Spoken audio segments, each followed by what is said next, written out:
আমরা সিয়ামের শ্বশুর বাড়ি থেকে কারণ হামলা করে এই ডাব দেখছেন, ডাব, এই ডাব, এই যে চাল, মুড়ি, কাঠফাড়া আছে এটার ভিতরে, এই সব এই জায়গায় নিচ্ছি। শরবত,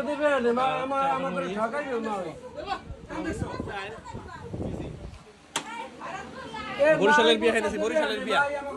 গায়ে হলুদের পরের দিন আমাদের তাদের বাসায় আবার আসতে হয়, জানতাম না ভাই। এটা কি আপনাদের ঐতিহ্য? ঐতিহ্য আমাদের। কেমন লাগতেছে? হ্যাঁ, বরিশালের ঐতিহ্য। এটা বরিশালের ঐতিহ্য। আমরা সিয়ামের শ্বশুর বাড়ি থেকে কারণ হামলা করে এই ডাব দেখছেন, ডাব, এই ডাব, এই যে চাল, মুড়ি, কাঠফাড়া আছে এটার ভিতরে, এই সব এই জায়গায় নিচ্ছি ভাই। এটা কি আপনাদের ঐতিহ্য?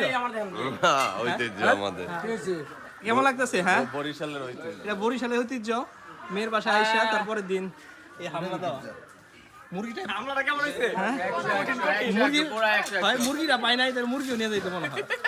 সব ছেড়ে দিছে, এর ডর আগে ছেড়ে দিছে মুরগিটা, আগে ছেড়ে দিছে না মুরগি, মুরগির ছেড়ে দিছে আগে, মুরগির জন্য আগেই ছেড়ে দিছে। যাই দুইটা উমান বইছে এগুলা, আরে ডিম টান দে না হইলে না, ও ডিম টান দাও।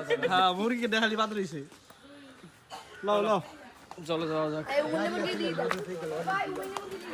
মোটরসাইকেল এগুলো নিয়ে লাগতো না। এই চালেরটা, এই চালেরটা, ওই চালেরটা না, চালেরটা, চালেরটা। ওই আইছে আইছে। এই গাইস, তোমাদের কেমন লাগলো? সেরা সেরা ভাই, সেরা। এই কেমন লাগলো ভাই এই হামলাটায়? হামলা? হ্যাঁ, এক ইরানের হামলা। হ্যাঁ। এই বড় ভাই, হামলায় কেমন লাগলো সিয়ামের শ্বশুর বাড়িতে? ভালো ভালো। এই তোমার কেমন লাগলো? সেই সেই বিনোদন, জীবনে প্রথম, লাইফের ফার্স্ট টাইম এমন একটা বিয়ে খাইলাম। ভাই সেই সেই ডাব করা সেই ভাই। সেই জি ভাই। ওকে। এই খাইয়ে পোলা মানে পানি রাখতে দিতে পারে, মনে করে ডাব খেয়ে যায়। ভাই মানে করা first time? ভাই এত সুন্দর। মানে এক জায়গায় এক রকম বিয়ার, এক এক রকম সাজ বাজনা, বিভিন্ন রকম।